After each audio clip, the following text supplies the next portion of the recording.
Welcome to episode 559 of AI Brief. I am Amin, and I am joined today by Leah. And for this deep dive, we are really looking at the absolute extremes of the AI landscape today. So on one end, you have Meta pouring billions, literally billions of dollars into these massive frontier models. And then completely on the other end of the spectrum, we've got a stripped-down $44 AI phone designed specifically for students. Plus, we are going to get into the global chip wars and the top trending productivity tools you can actually use right now. I am so ready for this. It is just wild to think about because the frontier of AI is moving at such a blistering pace that, the monumental breakthroughs we were all shocked by yesterday are already just today's baseline. It's moving so fast. It really is. So let's jump right into the absolute highest end of that spectrum, which is Meta's latest tease.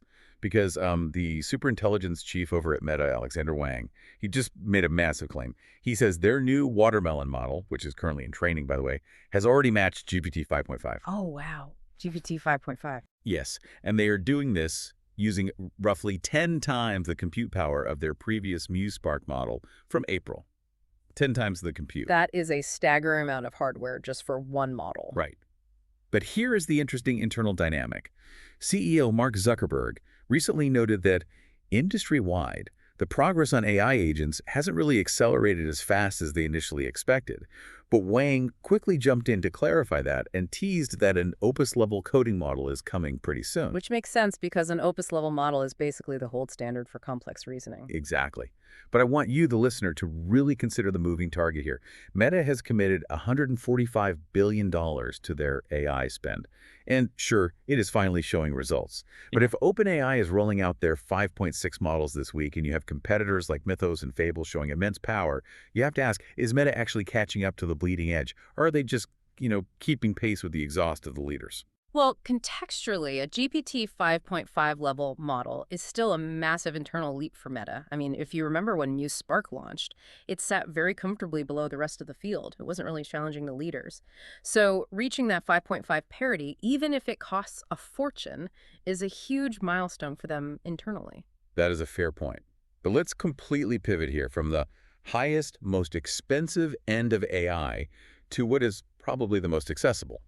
We are going from $100 billion data centers to a device launching in China for 299 yuan, which is about 44 US dollars. It's the Lenovo AI student phone. Okay, $44. That barely buys a phone case these days. Exactly. And the hardware philosophy is just fascinating. The screen is smaller than a standard credit card. You can actually write on it. It uses this ultra-tough glass because obviously kids drop things constantly. And it even has a built-in backpack lanyard. So it's built like a tank, basically. What about the software? Because giving a kid a smartphone is usually a nightmare for parents. That is the best part. It is totally locked down. There is a dedicated AI key on the side. A student presses it, and they get voice-activated homework help like English vocabulary, math formulas, things like that. But then, during school hours, a classroom mode automatically kicks in. Let me guess, it blocks everything. Literally everything except a clock and SOS dialing. Plus, it can do QR payments, but strictly under spending caps that the parents set up. I love the smart compromise of that device because it acts much more like an AI-enabled calculator, really. It completely solves that modern parental dilemma. You want your kids connected with GPS and you want that unknown caller blocking for safety, but you want to cut out the doom scrolling and those awful social media dopamine loops. Absolutely. It's all the utility without the psychological hazards. Now, underneath both Meta's colossal server farms and Lenovo's rugged little pocket devices, there is the exact same foundational requirement. None of this works without a massive global battle for compute power. So, Leah, I know you've been looking at the global chip wars. What is happening there? Oh, it is accelerating dramatically. So let's look at South Korea. President Lee Jae-myung is actively fast-tracking permits for a chip and AI investment program that is worth, get this, $576 billion. Wait, over $500 billion? Yes. Just for chips? Yes. It is an all-in national bet. Samsung and SK Hynix are each dropping $260 billion into this. And you can already see the payoff happening. Samsung is forecasting an 18-fold profit jump to a record of $56 billion. And SK Hynix, their stock is up 273% this year. They are even launching a $28 billion NASDAQ listing.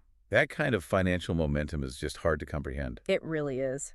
But it's not just the big players making moves. Nvidia has this new startup program that is fundamentally changing how new companies get access to hardware. They are giving fast-growing startups access to cloud GPUs without making them buy the chips outright. Okay, so how does Nvidia make money off that if they aren't selling the chips? They do it in exchange for revenue sharing. The first companies up are from Australia.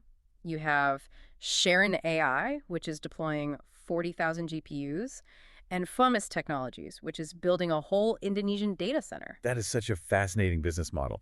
It's like Nvidia is operating as a tech landlord now. Think about it. Historically, if you build a tractor, you sell the tractor to a farmer, and that's it. You're done. But Nvidia isn't just selling the tractor anymore. They are providing the tractor for free and taking a permanent percentage of the harvest. They are ensuring they profit from the software layer, not just the hardware. That is a perfect analogy. And speaking of the software layer, the geopolitical friction around these tools is really spiking. Alibaba just ordered its staff to wipe Claude completely off all their work computers. Wow, an entire corporate wipe. Why? Because they found China user checks inside Claude code. Essentially, the AI was checking if users were in China, which is a massive operational liability for a Chinese tech giant. So they just ripped it out entirely. Yep. And the friction is happening in the copyright world, too. Midjourney is doing some brilliant legal judo right now. They are asking a judge to force Disney, Universal, and Warner Brothers to disclose their internal AI use. Oh, that is clever. Right. They are suggesting that these massive studios might actually be training on unlicensed content internally, which is the exact thing they are suing Midjourney for doing. Basically saying, prove your own hands are clean before you sue us. That could expose a lot of Hollywood secrets. Definitely. And just to wrap up the news, AI is moving into real life, or IRL AI, in some cool ways. There is the new Oasis One smart ring, which is $289. It lets users dictate directly to AI using WhisperFlow. Plus, the Theodore Roosevelt Presidential Library just opened in North Dakota, and they feature a Microsoft-built AI avatar of the 26th president that you can actually talk to. That is so cool. Moving the interface off the screen entirely.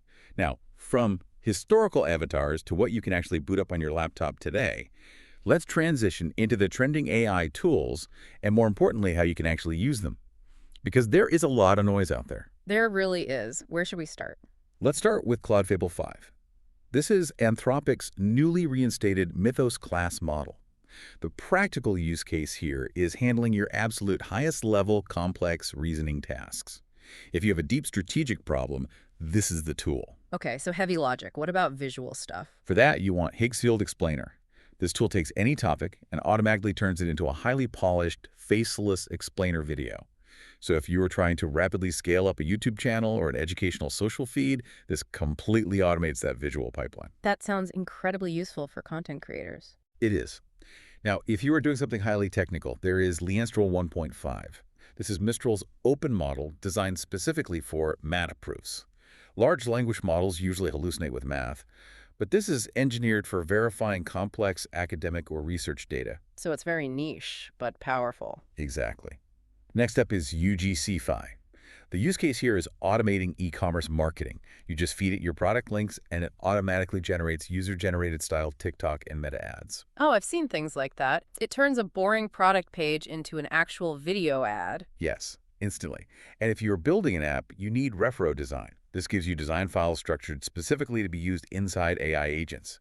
So it generates much better, user-friendly product interfaces instead of clunky default code. So it makes your AI act like a front-end designer. Exactly. Then for community management, there is Spira. This is an AI engineered purely for brand growth and reach. It basically acts as your automated social media manager. And finally, GanttPilot. You just describe a project to it, and it instantly generates a comprehensive, editable Gantt schedule. It is perfect for instant project management for new product launches. You know what is really interesting about that list is how a solo founder could just stack those tools together. How do you mean? Well, imagine you were launching a product alone. You start with GanttPilot to instantly build your launch schedule. Then you use Claude Fable 5 to refine your business strategy, Refero Design to build the interface, and finally, you use UGCfy to entirely automate the ad creation for that launch. You are basically running a 5-person agency all by yourself. It completely rewrites the economics of starting a business, which really brings this whole conversation full circle. We started today looking at Meta dropping $145 billion to chase human-level reasoning in the cloud. And we saw South Korea mobilizing $500 billion just for the chips. And then Lenovo putting an AI tutor into a $44 piece of tough glass for kids. Right, and that is the provocative thought I want to leave you with today. With all of this massive infrastructure being built, we are rapidly approaching a moment where the so-called supercomputers in our pockets are going to be outperformed by the literal toys attached to kids' backpacks. If a $44 device has world-class AI, the future isn't about who owns the most expensive hardware, it's about who asks the best questions. See you in the next episode. Be sure to follow the podcast and share this deep dive with a friend who needs to catch up on AI.